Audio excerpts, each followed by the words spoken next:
Assalamualaikum warahmatullahi wabarakatuh. Selamat sore teman-teman semuanya. Apa kabar Anda di hari ini? Saya harapkan kalian masih dalam keadaan sehat walafiat dan tentunya selalu dalam lindungan Allah Subhanahu wa taala. Nah, di video kali ini saya akan bahas tentang 3 rahasia kata-kata dari DC Pinjol yang sering dilontarkan ketika menagih melalui chat WhatsApp ataupun email. Yaitu ada kata-kata maling, bangsat, dan juga penipu. Seharusnya apakah ini pantas dilontarkan untuk nasabah yang gagal bayar di pinjol? Ataukah justru lebih pantas untuk pinjaman online itu sendiri?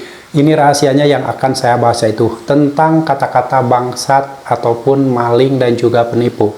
Anda tahu ketika meminjam uang di pinjol itu, Anda melampirkan data-data yang valid, termasuk data-data KTP, data-data pekerjaan, pokoknya data-data yang valid. Karena kalau data Anda tidak valid, kemungkinan si pinjaman online tidak akan menyetujui dan mengakses setiap pengajuan pinjaman Anda. Lalu kenapa Anda dibilang penipu, kenapa Anda dibilang bangsat, kenapa dibilang maling? Nah, ini seharusnya ditujukan untuk pinjaman online. Nah, alasannya adalah saat Anda meminjam uang di pinjaman online dengan pinjaman misalkan meminjam uang 1 juta, lalu dicairkan ke rekening Anda itu hanya 700.000 atau 750.000. Sementara 14 hari sejak Anda menerima pencairan dana tersebut, Anda harus mengembalikan 1.140.000. Apakah itu tidak disebut penipu? Tidak disebut maling? Nah, seharusnya kata-kata tersebut untuk pinjaman online, bukan untuk nasabah pinjol yang telat bayar atau gagal bayar.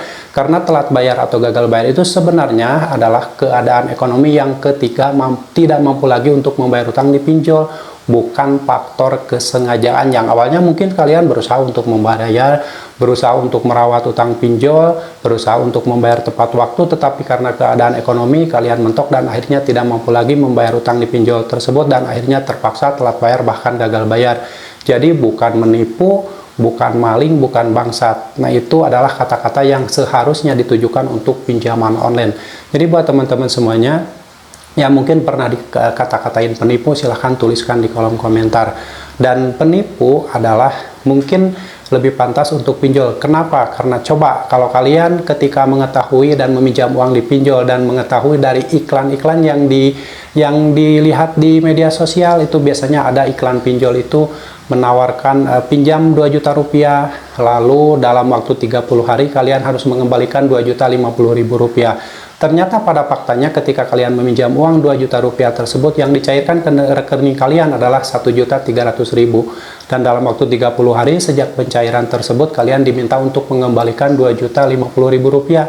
Nah, itu kan otomatis penipu, otomatis membohonginya. Makanya kalian tidak usah takut ketika ada DC pinjol yang ngata-ngatain kalian dengan kata-kata penipu, kata-kata maling atau bangsat, karena itu kata-kata yang lebih pantas untuk pinjaman online dan DC pinjol, bukan untuk kalian, bukan untuk debitur. Jadi kalian tetap tenang saja ketika mengalami telat bayar atau gagal bayar di pinjaman online. Segala aktivitas atau segala yang kalian lakukan ketika telat bayar atau gagal di pinjol itu, jangan melakukan perbuatan yang di luar akal sehat. Ketika diteror oleh DC pinjol dengan kata-kata tadi, stop pembayaran dan jangan pernah melakukan pembayaran lagi, karena dengan seperti itu akan memberikan efek jera untuk DC pinjaman online tersebut.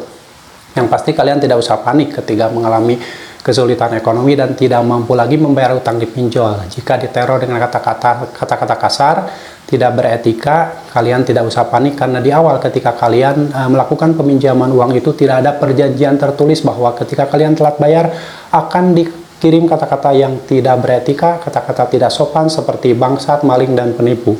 Itu sebenarnya kata-kata yang menyindir pinjol itu sendiri, bukan untuk debiturnya. Oke, jadi tetap semangat, gak usah panik. Siapapun Anda yang sedang mengalami kesulitan gagal bayar di pinjol, tetap semangat, perjuangkan hidup kalian, perjuangkan masa depan keluarga kalian, dan jangan pernah lagi memperjuangkan masa depan pinjaman online. Sampai jumpa lagi di video saya selanjutnya. Wassalamualaikum warahmatullahi wabarakatuh.